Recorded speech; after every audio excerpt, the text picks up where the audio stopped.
반갑습니다. 다시 인사드립니다. 이경희 목사입니다. 네, 반갑습니다. 여러분, 이렇게 월요일날 쉬시는 시간인데 같이 시간을 내어주셔서 얼굴을 뵐 수 있도록 기회 주셔서 너무 감사드립니다. 우리 바나바 목사님 소개해 드려 주셨지만 저하고 바나바 목사님 96년도에 이제 DTS를 같이 하고 96년도 9월 정도에 우리가 졸업을 한 것 같아요. 10월인가? 그런 다음에 우리의 이 뜨거운 열정을 이렇게 놔두면 다 식어버린다. 그래서 맘맞는 형제들끼리 같이 공동생활을 하자. 그래야 우리 묵상도 계속하고 기도도 계속할 거 아니냐. 그래서 그 졸업과 동시에 세 명이 뭉쳐서 세 명이 모여서 삼겹줄 공동체라는 이름으로 같이 몇 달을 살았어요. 살면서 아침에 묵상하고 또 저는 제가 안양의 성결대학교를 나왔는데 그 앞에서 저희가 자취를 했거든요. 저는 학교로 가서 복학을 하고 이제 두 사람은 뭐 나름의 또 일상을 살고 그러면서 제가 목회를 하려면 성경의 원어를 좀 잘 알아야 되겠다. 왜냐하면 종교 지도자는 종교 언어에 능통해야 될 것 같잖아요. 그래서 헬라어 히브리어를 그때부터 공부를 하기 시작을 했는데 너무 모르겠는 거예요. 근데 바나바 목사님이 헬라어 히브리어 지금은 잘하는지 모르겠지만 그때는 되게 잘했어요. 그래서 제가 페트라 헬라어를 가지고 바나바 목사님한테 계속 물어봤어요. 이거는 왜 이거 수동태는 이렇게 변화가 됐냐? 이거 디포동사는 뭐냐? 뭐 등등 했는데 또 잘 알려주더라고요. 그래서 저에게는 이제 하늘과 같은 이런 분으로 제가 지금까지 모시고 있는데 그러면서 언어를 제가 계속 공부를 했습니다. 하다가 이제 장신대 신대원을 들어가서 공부를 계속하면서 되게 좋은 아주 광야의 세례요한과 같은 야성이 있는 선생님을 만나게 됐어요. 지금 70이 넘으신 어르신인데 그분하고 만나서 이 원전을 통한 어떤 세계관들을 그분을 통해서 이제 열기 시작을 하는 거예요. 뭐 결혼관을 이 성경에 나와 있는 원전으로 열어가는데 저는 이것이 목회의 메시지를 전달하는 사람이 아닌가 해서 신대원을 1학년을 다니고 바로 휴학을 해서 1년간 그 밑에서 이제 사사를 받기 시작을 했어요. 그러면서 이제 원전을 깊이 공부하는 시간을 가졌고 그러면서 세계관을 이렇게 같이 공부하면서 또 다양한 성경의 언어들 뭐 공부를 하게 되는 기회를 얻고 나서 그래 성경의 언어인 성서학을 좀 공부를 해야 되겠다 싶어서 MD부를 마치고 장신대 THM에서 공부를 하다가 기회가 돼서 이제 유학을 가게 돼서 저는 성서학을 공부하려고 갔죠.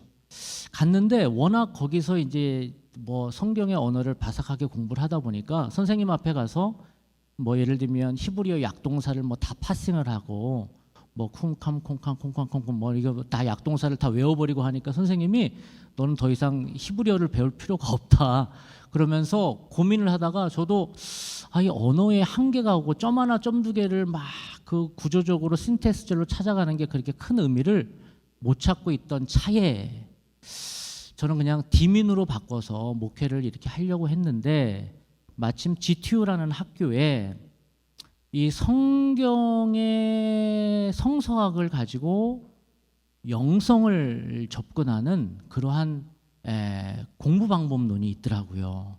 그래서 제가 성경을 기반으로 한 영성학을 그때 이제 공부를 하기 시작을 하면서 어떻게 하면 성경의 텍스트로 사람들의 변화를 이뤄올 수 있을까?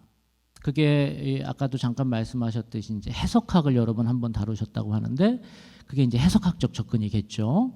그런 접근으로 제가 공부를 할 수 있는 기회를 갖게 됐습니다.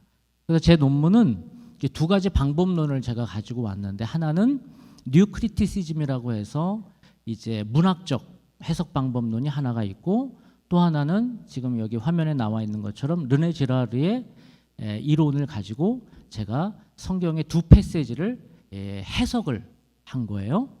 하나는 사무엘하 12장에 나와 있는 나단의 비유를 가지고 제가 썼고 또 하나는 누가복음 24장에 나와 있는 예수님의 엠마오로 가는 제자들에게 이제 성경을 풀어서 해석해 주는 이야기를 가지고 어떻게 사람들에게 변화를 가져올 수 있을지에 대한 얘기를 이제 두 방법론을 가지고 한 거죠. 그러면서 오늘 자연스럽게 이제 르네 지라르 이야기를 하려고 하는데요. 르네 지라르를 여러분 그래도 미국에서는 조금 친숙하게 보시는 것 같아요. 르네 지라르의 이론이 상당히 재미가 있습니다. 문학 이론이면서도 이분이 학부 때 문서학을 한 거예요. 이분이 그러니까 우리말로 하면 용벼청가, 구지가 뭐 이런 거를 공부를 한 거죠. 우리식으로 얘기를 하면. 그러다가 이 클래식, 이 고전 속에 흐르고 있는 이론은 결국 희생양을 만들어가며 종교가 기원했고 그리고 사회의 구조가 그렇게 형성이 된다라는 것을 이 르네 지라르가 간파를 하고, 그런데 결이 다른 문학이 하나 있는데 이 문학은 일반 신화적 접근하고는 완전히 다른 접근이 있는 문학이 있더라. 거기에서 자기가 놀란 거예요. 그 문학이 뭐냐 하면 성경입니다. 성경. 그러면서 성경의 가치를, 그는 넌 크리스찬이었어요. 성경의 가치를 그가 알고 성경에 나와 있는 어떻게 희생양을 일반 클래식하고는 다르게 접근하는지, 똑같이 세상이 돌아가는 방법은 똑같으나 그러나 더 이상 이 희생양을 만들어내지 않는 접근은 유일하게 성경이 가지고 있더라 라고 하면서, 당시에 20세기 초반만 해도 성경 얘기하면 아무리 전문가라고 해도 아우 클리셰, 아우 진부해, 아우 저렇게 무슨 저런 요즘 시대 무슨 종교 얘기야, 기독교 얘기야, 그런 시대에 그는 성경의 가치를 우뚝 들고 나온 그러한 위대한 문학가입니다. 그는 프랑스 인문학자이면서도 인류학자이면서도 문학가로 평판이 받고 있는, 인디애나에서 PhD를 하고 스탠포드에서 이제 교수 생활을 하다가 돌아가셨는데, 그 가치가 이제 많은 신학자들에게도 영향을 주어서 그의 학파를 뉴라는 말이죠. 르네 지라리안이라고 얘기를 해요. 그래서 그 정도로 신학에도 영향을 많이 준, 그래서 요즘에 신학자들, 한국에도 지라르의 이론을 연구해서 신학에 접목하는 학자들이 많이 나올 정도로 그러한, 우리에게는 되게 생소하지만, 근데 제가 알아보니까 미국에서 SAT 단골 문항이라고 하더라고요. SAT 단골 패시지로 항상 그 이제 대학 입시를 하는 아이들에게 읽히는 책 중에 하나라는 것.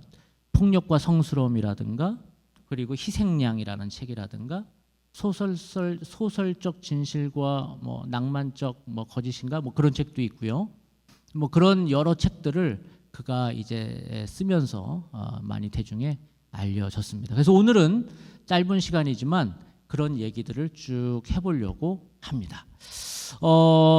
그래서 제가 졸저지만 좀 나누고자 하는 책이 바로 이 책인데요. 제가 2권을 가져왔습니다. 그래서 우리 바나바 목사님에게 드려서 선물로 어느 분에게 드려야 될지는 모르겠지만 우리 바나바 목사님이 비록 졸저지만 좀 나눠주시는 역할을 할 예정입니다. 제가 이 성서학을 공부하다가 영성에 관심이 있었던 이유는 아까도 말씀드린 것처럼 성서를 기반으로 하면서 영성은 결국 트랜스포메이션이잖아요. 어떻게 변화를 이끌어낼 수 있을까, 이런 접근에 제가 늘 관심이 있어서 강의도 하지만 결국은 제 고른 목회적 삶으로 방향을 잡고 그렇게 왔는데, 그럼 결국 다루어야 할 것은 내 안에 어떤 움직임이 있느냐, 내 안에 어떠한 무브먼트가 있느냐가 저에게는 늘 관심이었습니다. 그러다 보니까 제가 늘 가지고 있는 그 삶의 저를 움직이고 있는 뭐라고 할까요? 단어라고 할까요? 그것은 무엇이냐 하면, 한문을 써서 죄송하지만 제가 한문을 잘하는 건 아니지만 저는 이 단어를 참 좋아합니다. 불편심입니다. 불편심.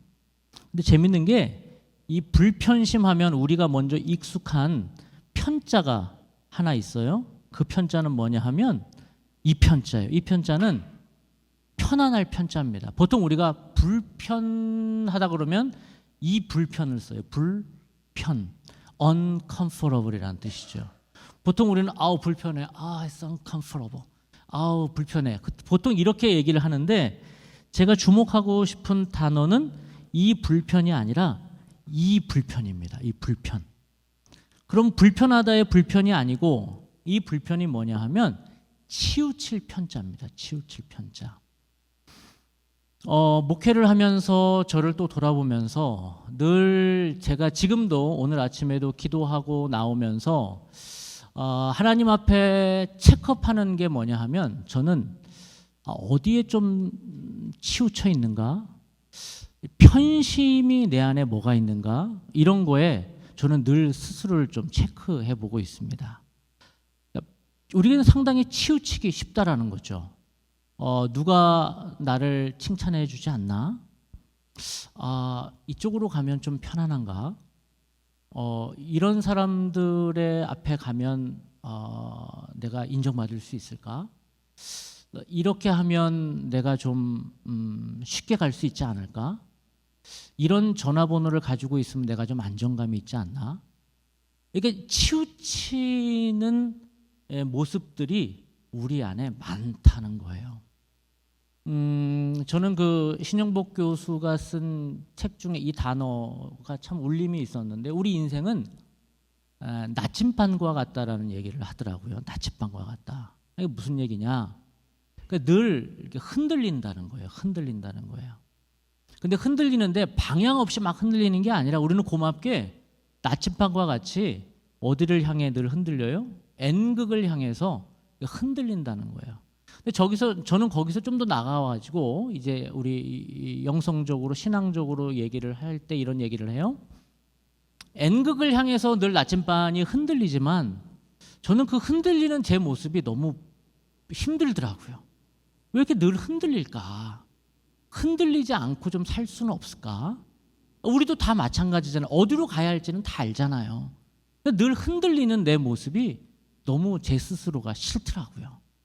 근데 흔들리는 나침반을 요즘에 뭐 핸드폰에도 이렇게 나침반 기능이 있으니까 예를 들면 제가 이제 맨하탄을 브루클린 브릿지를 저번에 식구들과 함께 걸어가면서 나침반을 가지고 가는데 늘 흔들리는 거예요.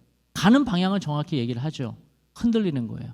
그런데 이 흔들리는 나침반을 멈추게 하는 방법이 있더라고요. 그게 뭐냐 하면 나침반을 가지고 있는 내가 한번 멈춰보는 거예요. 이것이 딱 멈춰지면 방향이 정확히 간다는 얘기죠. 저는 거기서 우리가 흔들리는 내 삶을 한번 멈춰보는 시간이 너무 필요하겠다. 우리의 삶이 너무 멈추지 않고 달려가는 삶이라는 것이죠. 목회자들은 더 그렇죠. 그래서 한번 멈추어 보는 시간이 있어야 이게 흔들리면서 여기가 맞나 여기가 맞나 이 각도가 사실 지금은 좁아 보이지만 한참을 10년을 20년을 간 그 간극은 너무나 다르죠. 그래서 한번 멈춰보는 시간이 있어야 우리 퀸즈 한인교회 모토처럼 네버 스탑이 가능한 거예요. 한번 멈춰보는 시간이 있어야 멈추지 않고 갈 수 있는 비결이 나온다는 거죠. 그런데 멈추지 않으면 내가 가는 길이 체크업이 안 되고 한참을 지난 다음에 이 길이 아닌가벼 이런 얘기가 이제 나올 수 있다라는 것이죠. 그런 의미에서 우리는 이 불편심, 치우쳐버린 마음을 불편심, 치우치지 않고 갖고 있는 이 마음이 너무나 중요한데 어떻게 하면 불편심의 삶을 살 수 있을까? 편심이 없는 마음을 가지고 살 수 있을까? 저의 관심은 늘 그것입니다. 그래서 오늘 마지막 강의는 여러분들에게 좀 이 방법들을 제가 아이디어 가져온 것도 아니고 제가 만든 것도 아니라 우리 믿음의 선배들이 가져왔던 방법을 그냥 여러분하고 좀 나눠보려고 합니다. 제가 하고 있는 지금의 훈련 방법이고 또 제가 가지고 있는 그러한 노하우를 한번 나누고자 하는 것입니다. 그런 의미에서 저는 이 불편심의 삶을 살기 위해서 노력을 하는데요. 근데 왜 우리는 이렇게 편심으로 살 수밖에 없을까? 그것은 우리 인간이 누군지를 성경이 잘 얘기하고 있는 것 같아요. 그러니까 성경이 우리를 인간을 히브리어로 보면 우리 인간을 아담으로 얘기를 합니다. 아담으로. 이게 맞나요? 이 아담으로 얘기를 하는데 이 아담이 성경에서는 어떤 뜻입니까? 흙이라는 말이죠. 휴무스라는 말이에요. 휴무스. 여기에서 휴먼 빙이 나온 거죠. 이 인간을 휴무스라고 얘기하는 아담도 우리 인간이 무엇인지를 나타내는 단어지만 또 하나 인간이 무엇인지를 히브리어는 이렇게 얘기를 합니다. 이쉬라고 얘기를 해요. 이쉬라고 인간을 얘기를 해요. 여성은 이샤라고 얘기를 하겠죠. 그런데 이 이쉬라는 말이 인간이라는 말이 어디서부터 왔느냐를 보면 인간이 어떤 존재인지를 알게 되는 거예요. 마치 우리가 뱅크가 뭐냐, 은행이 뭐냐 라는 은행, 은행 뭐 돈 맡기고 돈 찾고 이자 나오고. 근데 이 원래 은행 뱅크라는 말은 뚝이라는 말이잖아요. 그렇죠? 그러니까 마치 돈을 모아놓는 것처럼의 역할이 원래는 뱅크의 의미였던 것처럼 어떤 어원이 있는지를 알면 그 뜻이 명확해지지 않습니까? 그것처럼 인간이라고 얘기할 때 아담은 흙인데 이씨라는 말로도 인간을 정의하고 있다는 말이에요. 히브리어로. 그러면 인간이 어떤 어원을 가지고 있느냐를 보면 인간의 본질을 성경은 얘기하고 있다는 거예요. 그게 뭐냐 하면 인간은 애쉬에서 왔다라고 얘기를 해요. 애쉬가 뭐냐 하면 불입니다. 불. 열정입니다. 열정. 그래서 성경은 우리에게 흙이라는 말로도 정의를 하지만 또 하나의 단어인 불이라고도 우리를 얘기를 해요. 그러니까 우리는 어떤 존재라는 거예요? 불덩어리라는 거예요. 불덩어리. 저는 이 정의가 되게 중요하다고 생각을 합니다. 보통 우리는 이 불이 우리 안에서 올라오는 것을 좀 불편해합니다. 왜냐하면 이 불이라는 것은 나도 모르게 나도 태울 수 있지만 다른 사람들을 태울 수도 있으니 되게 무서워합니다. 특별히 경건주의의 영향을 받은 크리스찬들은 더 이 불이라는 정의를 싫어합니다. 그런데 생각해 보세요. 어린아이라 할지라도요, 이 불덩어리에 다 자기만의 불덩어리에 꽂혀 있는 거예요. 저는 둘째가 딸인데 딸이 고등학생입니다. 이 딸이 어디에 꽂혀 있냐면은 수학 문제 풀고 그리고 영어 잘하고 이런 데 꽂혀 있으면 얼마나 좋겠어요? 근데 이 딸은 전혀 그거와 상관없이 아침에 일어나면 화장한다고 1시간 이제 돌아오면 자기 또 SNS 한다고 1시간. 지금 우리 이 딸내미는 어디에 꽂혀 있는 거예요? 뭐 그런 데에 꽂혀 있는 거예요. 자기만의 고기에 꽂혀 있는 거예요. 근데 고등학생이라고 다 그렇게 사는 건 아니에요. 어떤 아이는 다른 사람과 뭐 수다 떠는 데 꽂혀 있을 수 있고요. 어떤 아이는 다 다르다는 거예요. 어린아이라 할지라도 자기가 꽂혀 있는 게 다 다른 거죠. 여러분도 우리 그러지 않습니까? 목회를 다 하시지만 우리 나름대로의 그 관심 있는 영역이 다 다른 거예요. 어떤 사람은 찬양에, 어떤 사람은 기도에, 어떤 사람은 말씀에, 어떤 사람은 커피에, 어떤 사람은 고전에, 뭐 다 다른 거죠. 그래서 이 애쉬는 우리 한 사람 한 사람의 어떤 자기를 만들어내는 힘이라고 봅니다. 근데 우리는 이 애쉬를, 불덩어리를 자꾸 눌러서 없는 것처럼, 그리고 남이 준 그 모양, 그 틀을, 그게 남들이 준 불덩어리, 남들이 준 우리 크리스찬은 이래야만 해라는 그 틀에 우리가 넣어서 그런 사람인 것처럼 보이는 것이 건강한 크리스찬이라고 배웠어요. 아니, 저는 그렇게 배웠어요. 그래서 내가 무엇을 잘하고 뭐가 하고 싶은지는 눌러야 돼. 아니, 우리 목사님들이라고 할지라도 사고 싶은 거 있잖아요. 어떤 분은 맥을 사고 싶고, 어떤 분은 여름에 해외여행도 한번 가고 싶고, 어떤 분은, 근데 이런 모든 것들은 다 뒤로 눌러놔야 되고, 교회에서 원하는 그 교회가 제시하는 목회자상에 탁 모습을 내놓고 그냥 그런 사람인 것처럼 살아가는 게 너무 익숙해졌다라는 거예요. 그러니까 신앙은 누르는 거라고 배우기 시작을 했어요. 누르고 없는 것처럼 여기는 거죠. 그러다 보니까 이제 그렇게 누를 힘이 있거나 누를 정도의 에너지가 있을 때는 괜찮은데 그러지 않을 때는 그게 텅텅 터지는 겁니다. 그러다 사고들이 나는 거죠. 그러니까 우리 안에 내가 건강하게 이런 것들을 가지고 있습니다라고 펼칠 수 있는 자기의 건강한 내면의 표현 방법을 우리가 모르고 있다라는 거예요. 그래서 저는 우리 성도들에게 이렇게 가르쳐요. 신앙은 내 불덩어리를 누르는 게 아니라 다루는 거라고 저는 가르치고 있습니다. 왜냐하면 우리 안에는 모두 다 불덩어리들이 있거든요. 다 사람들마다 다 불덩어리가 있어요. 어떤 사람은 요즘에 나오는 그 테슬라의 사이버 트럭을 사고 싶은 거야. 그런데 그거 비싸고 크리스찬이 그렇게 막 억대가 넘는 거, 한국은 여기는 얼마인지는 모르겠지만 억대가 넘는 거 사면 큰일 날 것 같아서 막 눈치 보고 그거 막 집에 갖다 놓고 올 때는 모닝 타고 오고 막 이런 삶을 살아가는 것에 너무 스스로가 힘들어하는 사람이 많다라는 거예요. 크게 문제가 되지 않으면 왜 내가 계속해서 예를 들면 우리 성도들 중에서도 지난달에 명품 핸드백을 샀는데 왜 이번 달은 또 명품 신발을 사려고 하느냐.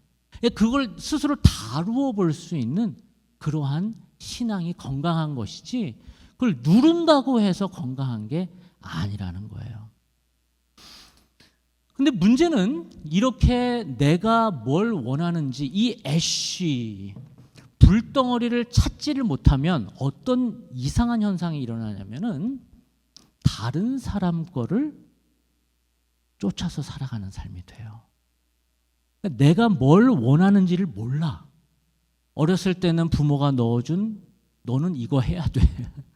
너는 이렇게 해야 돼. 조금 성장하면 신앙이 좋다는 사람들은 교회에서 넣어준 애쉬. 넌 이렇게 살아야 돼. 조금 성장하면 이제 와이프가 혹은 남편이 넣어준 그 불덩어리대로 살아가는 거예요. 다 내가 뭘 원하는지 모르고 살아가는 거예요.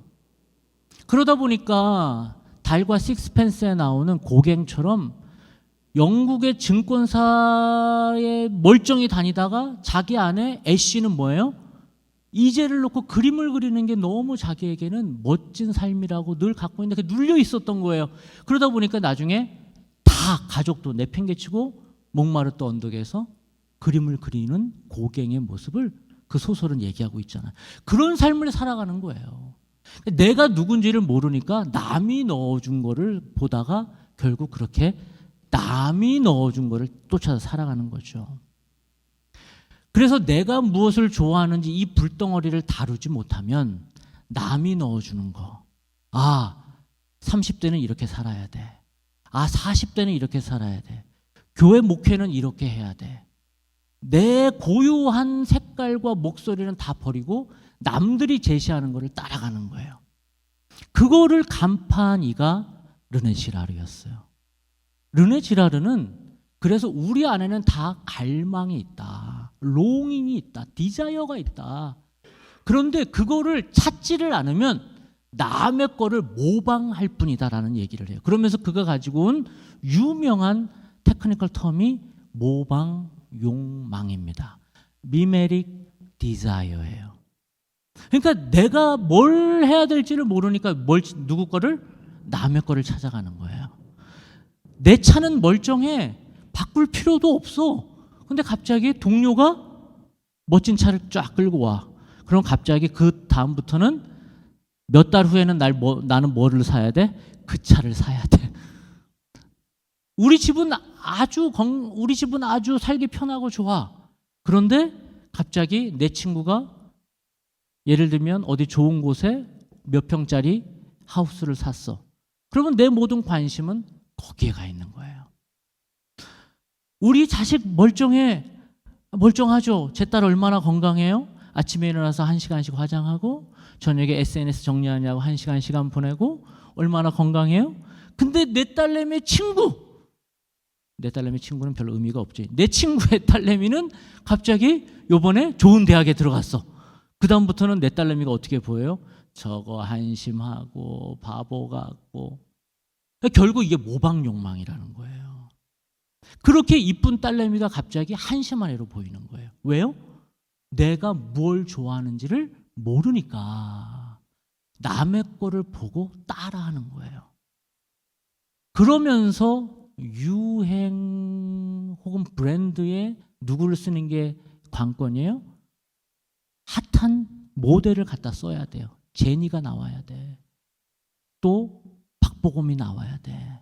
그 사람들을 쓰는 이유가 바로 뭘 조장하는 거예요? 계속 모방 욕망을 조장하는 거예요. 그러면서 계속 사회는 이 모방 욕망으로 돌아간다는 거예요. 우리 교회도 마찬가지 아닙니까? 우리 교회 얼마나 건강해요. 여러분 나름대로의 하나님의 부르심이 있어서 간 건데, 근데 갑자기 저 교회가 이런 행사하고 저 교회가 이런 프로그램 돌리니까 나도 뭐 해야 돼?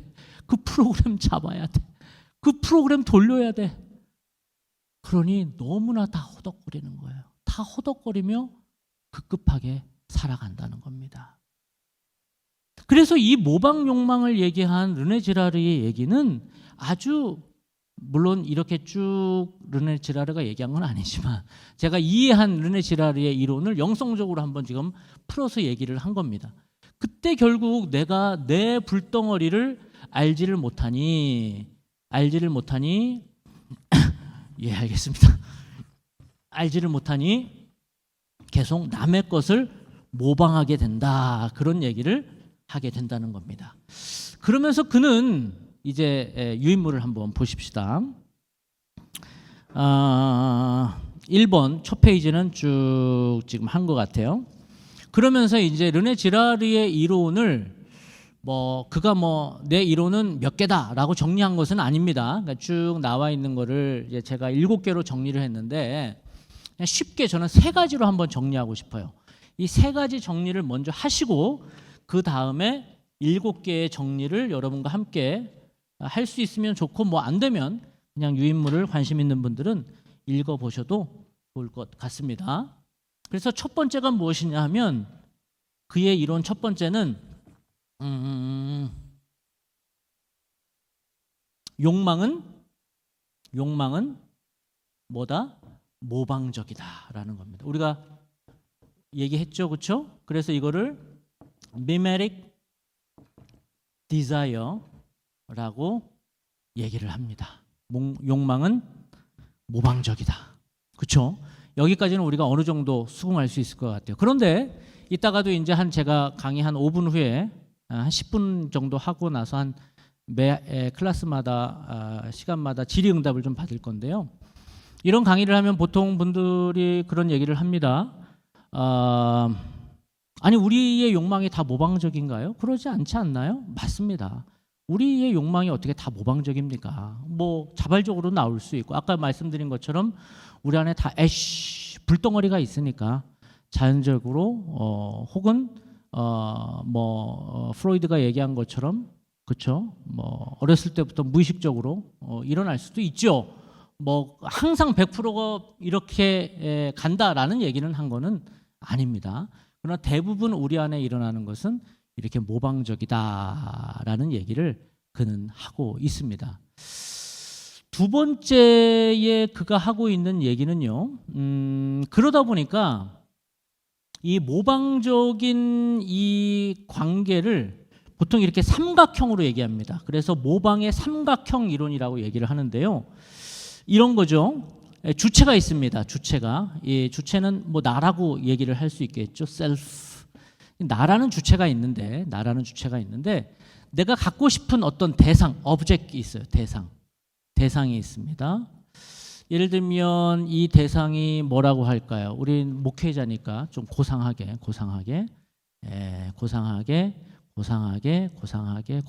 고상해져라. 뭐가 있을까? 말 잘해야 되는데 고상해져라.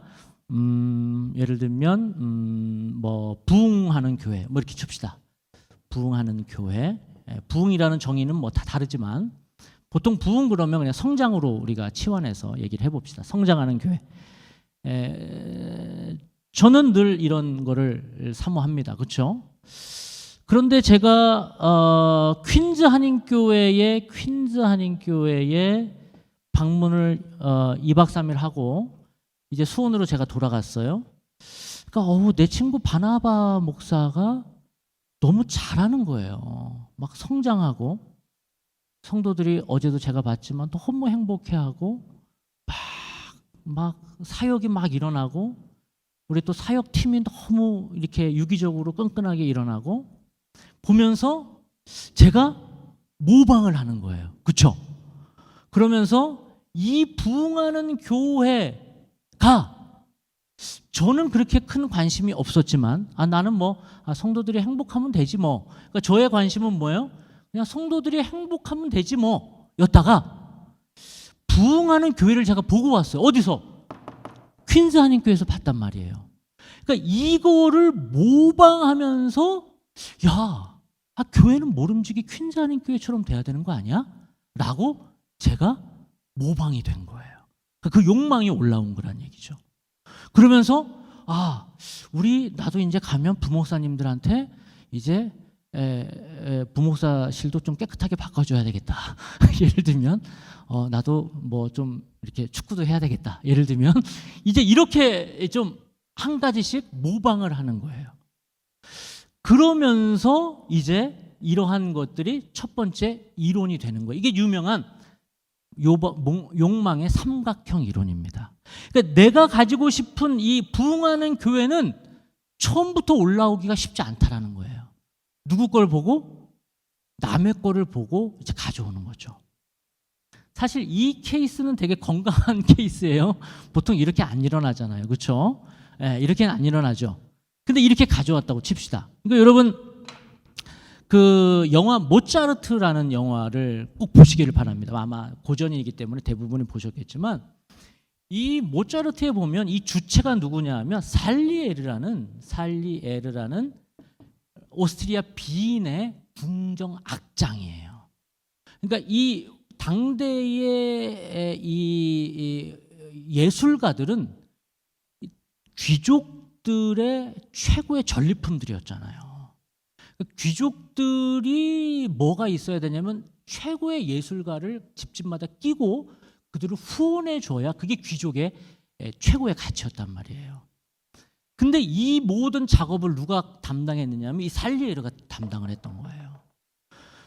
그런데 이 살리에르는 더 이상 나는 이런 사람이지 그 정도로 있어. 그런데 자기가 음악의 최고의 전문가라고 여겼는데 갑자기 누구를 봐요? 모차르트를 만나는 거예요. 7살인가 8살짜리 6살인가의 신동을 그가 만나는 거예요. 이 모차르트를 만나면서 그 유명한 그 안에 대사가 나와요. 어떤 대사가 나오냐면 하나님께 기도를 해요. 누가? 살리에르가.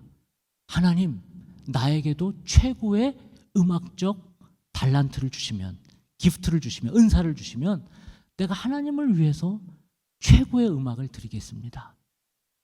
아니 이미 자기는 최고의 것을 갖고 있는 사람이야. 근데도 숨마 꿈 라우데가 필요한 거야. 최고의 박수와 찬사가 필요한 거야. 근데 이게 누구를 통해서 알게 된 거예요? 모차르트를 통해서 얻게 된 거예요. 저런 신동과 같은 기프트가 있었으면. 그러면서 그는 이 욕망의 삼각형 이론에 빠져들어가요. 누가? 살리에르가. 그러면서 두 번째 이론이 나오는데 그게 뭐냐면 희생양 만들기. 이게 무엇이냐면요. 이 관계 안에서 이 살리에르는 자기에게 뭐가 없다고 여기지는 거예요?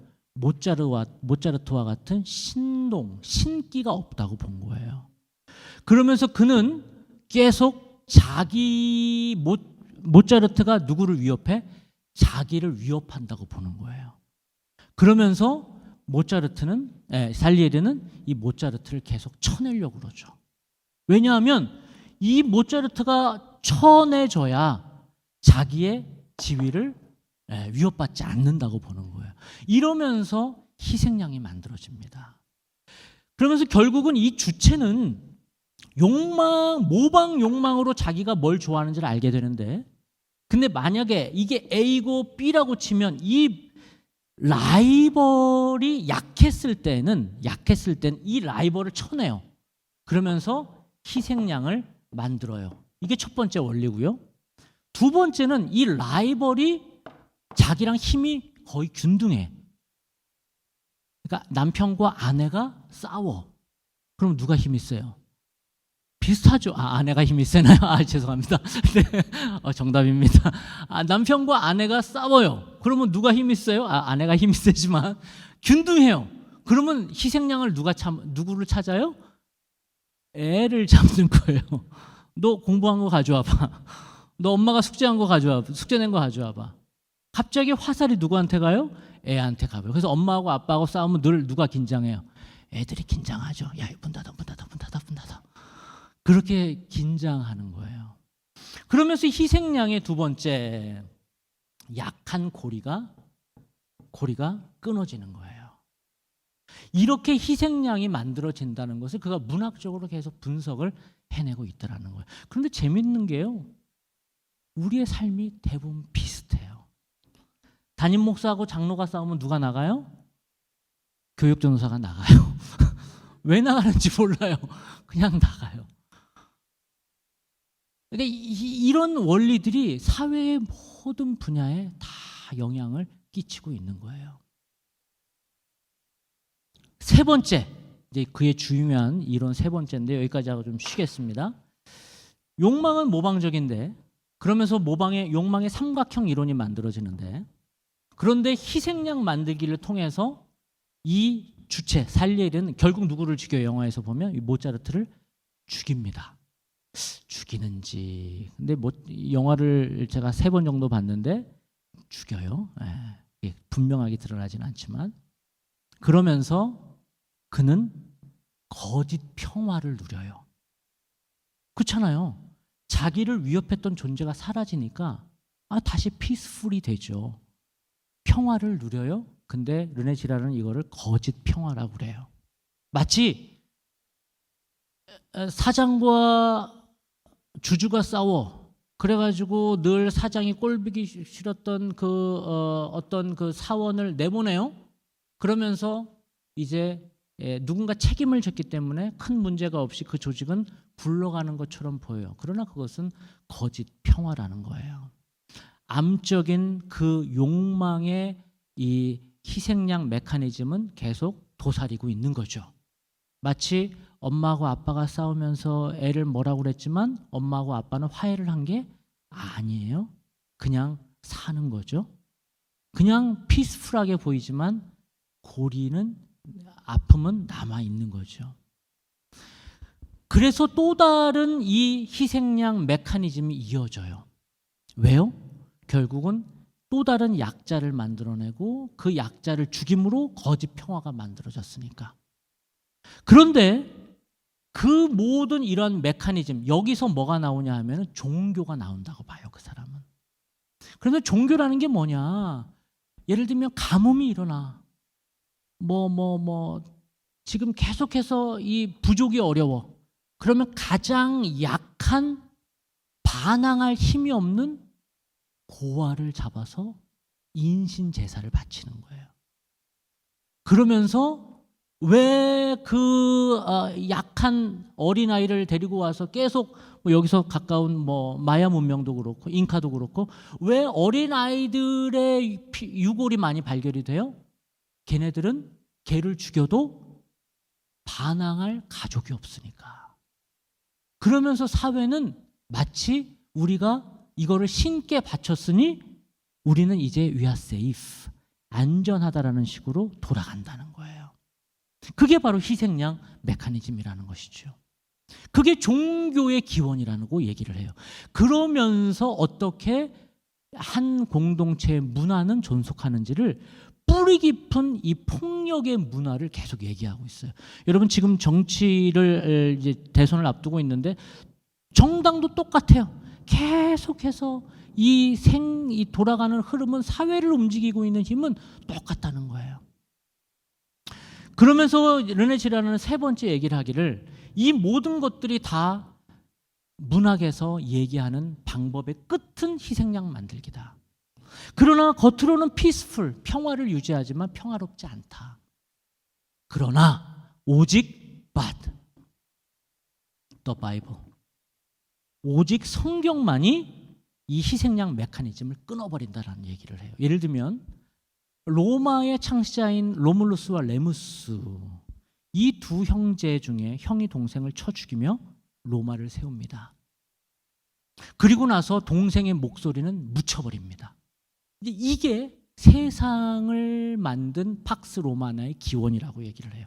그러나 성경은 동생의 목소리에 귀를 기울여 준다는 거예요. 그게 바로 성경의 가치라는 거에 이 사람이 무릎을 칩니다. 요셉 이야기를 볼까요? 요셉, 누가 그 요셉 노예로 팔려가는 그 희생양 누가 관심을 뒀어요? 그런데 성경만은 요셉을 끝까지 추적합니다. 그리고 요셉이 총리가 되어 그 집안을 구하는 이야기로 성경이 마무리된다는 거예요.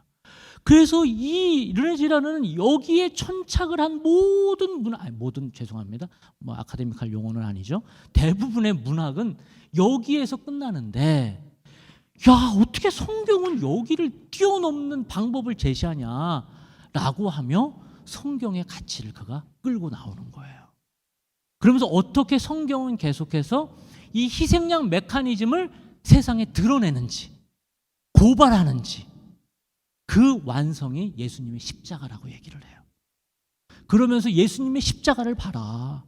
어떻게 사단이 희생양 메커니즘으로 세상을 움직여왔고 세상을 그렇게 잠식해 갔는지를 성경은 다 얘기하고 있지 않느냐. 그러나 예수님이 그거를 그냥 거기서 죽고 희생양 메커니즘을 약자였지만 부활했네 이런 차원이 아니라 어떻게 예수님이 희생양 메커니즘을 드러내는지 복음서에 다 드러난다고 그가 기술하고 있어요.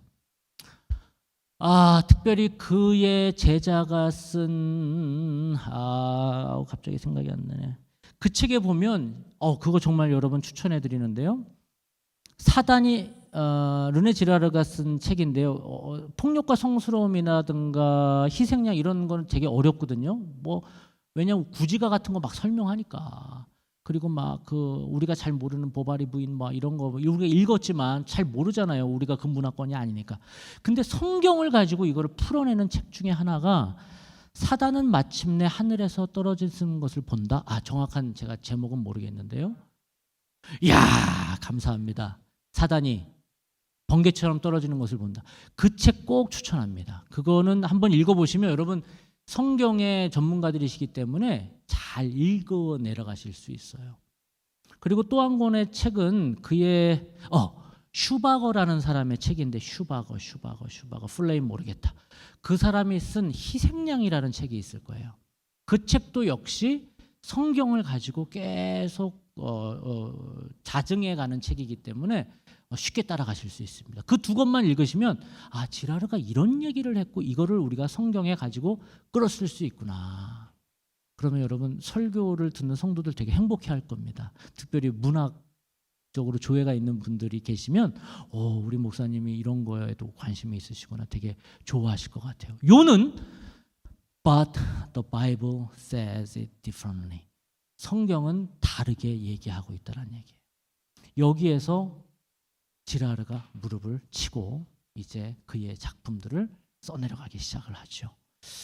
아무튼 일부 강의는 결국은 제가 마무리하면서 이야기하고 싶은 것은 우리 안에 갈망이 있다는 얘기예요. 갈망이. 왜요? 우리는 다 끝날 때가 됐네요. 종쳤네요. 우리는 다 디자이어가 있다라는 얘기예요. 그렇죠? 우리 안에 애쉬가 있다라는 얘기예요. 불덩어리가 있다라는 얘기예요. 근데 그거를 내가 살피지 않으면 누구 걸 따라한다? 남의 거를 따라한다. 그러다 보니까 뭐가 나와요? 모방이 되고 희생양 메커니즘 속에 살아가고 거짓 평화를 구가하는 인생으로 마친다라는 거예요. 내가 뭘 좋아하는지를 모르니까. 그래서 이제 다음 시간에는 그럼 목사님, 내가 뭘 좋아하는지 어떻게 찾습니까? 그 이야기를 좀 해보도록 하겠습니다. 한 10분 정도 혹시 질의응답이 있으시면 한번 해보죠. 우리 누가 바나바 목사님이 호스트를 해주실 거예요? 네네네.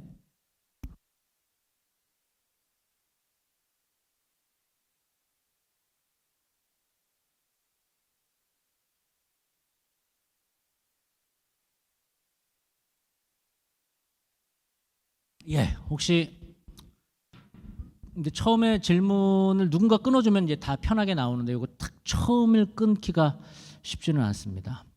그러니까 제가 막 시킬 수밖에 없죠. 우리 책을 정확하게 맞춰주신 우리 목사님, 그 지라르의 이론을 좀 아시는 것 같은데. 책만 그냥 미리 살펴봤습니다. 예. 질문이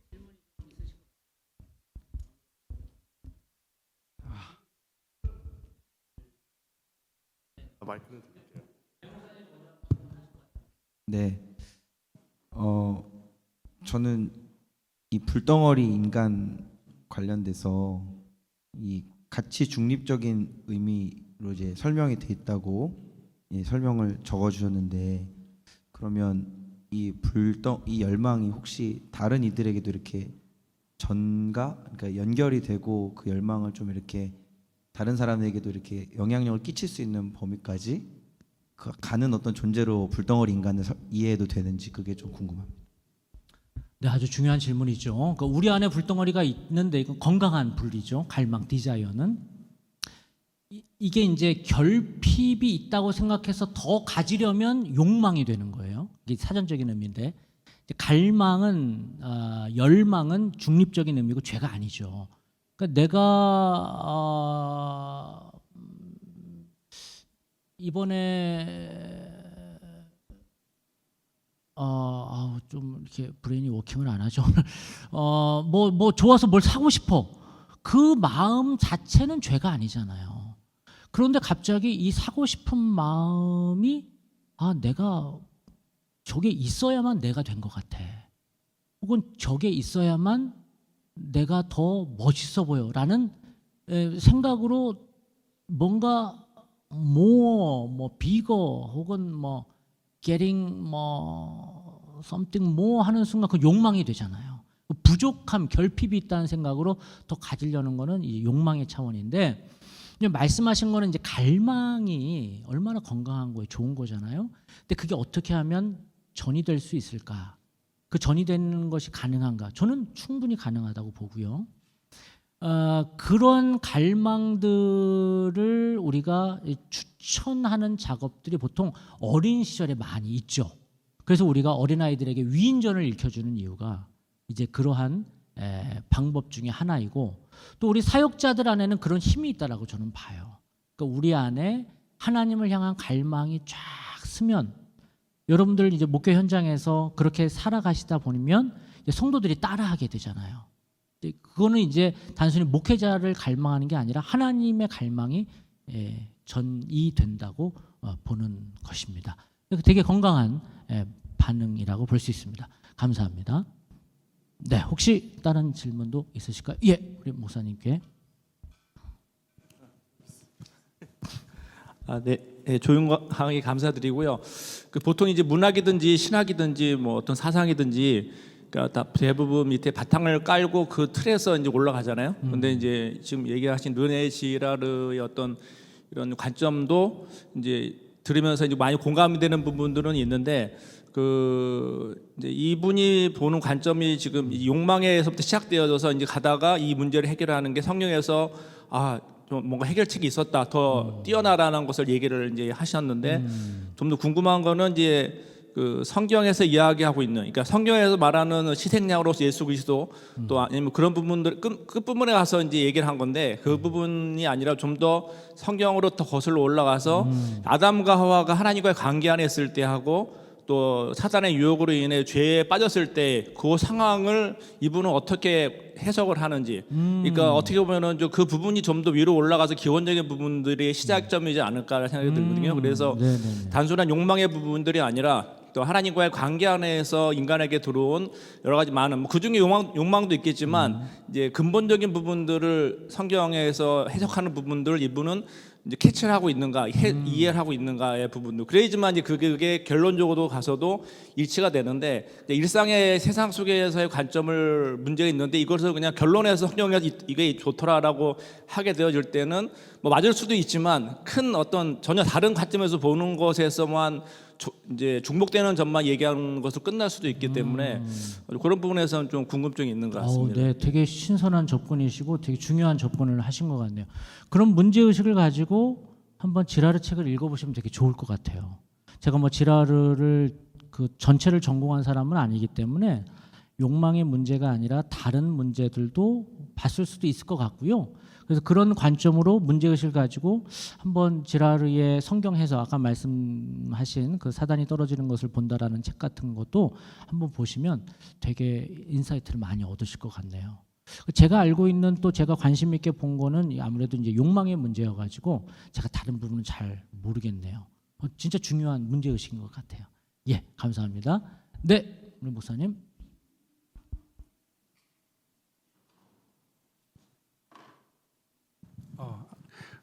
좋은 앉아서 해주셔도 돼요. 네, 목사님. 하셨습니다. 네. 너무 굉장히 사실 너무 좋았고요. 예. 그런데 일단 비슷한 맥락의 질문 같아요. 그러니까 목사님께서는 성서학을 공부를 또 하셨고 또 그 헬라어랑 히브리어를 깊이 또 공부를 하시고 그리고 나서 이제 이 영성으로 접근을 하시는데 목사님이 경험하신 실제로 성경을 깊이 연구하고 그것을 통해서 영성을 이렇게 하는데 이 기본이 이 뭐 르네 지라르의 어떤 그런 그분이 가지고 계셨던 어떤 영성과 그런 것도 물론 많이 배울 게 있긴 하겠지만 성경 하나로도 그 깊은 어떤 그런 것들을 목사님께서는 발견을 하셨는지 물론 발견하셨기 때문에 이렇게까지 오셨긴 하겠지만 그래서 사실 그게 굉장히 사실 궁금합니다. 그렇죠. 일단은 뭐 제가 어떤 뭐 그 우리 목사님들처럼 성경 안에서의 그 놀라운 진리는 뭐 사실 르네 지라르가 얘기한 차원을 뛰어넘죠. 하나님의 그 십자가의 사랑과 그 예수 그리스도의 그 은혜는 뭐 르네 지라르가 얘기한 그 사회 구조적 혹은 그 관계적 이해를 뛰어넘는 복음이라고 저는 분명히 믿고요. 근데 르네 지라르의 관점으로 이 성경을 좀 해석해 보는 훈련들이 아무래도 있다 보니까 그걸 가지고 처음에 아담과 하와의 문제부터 가인과 아벨의 문제부터 이제 그런 얘기들을 지라르의 관점으로 한번 책을 그렇게 한번 써본 게 바로 이 책입니다. 그래서 어떻게 성경에서 르네 지라르의 이론으로 성경을 좀 이해할 수 있을지 그거를 좀 가지고 와서 책을 쓴 거고요. 그리고 저는 중요하게 저에게 계속 던져지는 질문은 갈망의 문제입니다. 그러니까 처음에 서두에 열었던 편심의 문제입니다. 어떻게 하면 우리가 치우치지 않을 수 있을까? 결국 저는 사단이 아담과 하와에게 던진 질문, 선악과를 바라보며 선악과가 아니죠. 선악을 알게 하는 지식의 나무지만 어쨌든 먹음직하고 보암직하고 지혜롭게 할 만큼이라는 형용구가 저는 사단이 예수님에게 찾아와서 던진 세 가지 시험과 같다고 보거든요. 그러니까 먹음직하고 돌로 떡을 만들어라. 보암직하고 너 하늘에서 위에서 뛰어내리면 사람들이 볼 것이고 그래서 박수를 칠 것이다. 지혜롭게 할 만큼 너 나에게 절해라. 그러면 가장 지혜로운 자가 될 수 있을 것이다. 라는 그 접근이 우리 모두가 가지고 있는 편심이라고 생각이 돼요. 그러니까 우리는 늘 먹을 거의 문제, 의식주의 문제에 편심에 빠져 있고 다른 사람이 나를 어떻게 바라보는 건가에 늘 빠져 있고 어떻게 하면 더 지혜로운 자가 될 수 있을까에 대한 그 건강하게 표현도 될 수 있지만 어떻게 보면 편심으로 쇼오프 마스크를 쓰고 나를 가리고 살아가는 훈련으로 우리가 살아가고 있는 건 아닌가. 사실 저는 그러한 내 불덩어리를 살피는 훈련이 저는 더 요즘엔 더 중요하다고 봐서 지랄의 이런 이론도 저에게는 참 좋지만 그가 제시했던 이 훈련들이 저는 영성 훈련에 기도에 저를 참 도와주는 훈련이지 않나 라는 생각을 해봅니다.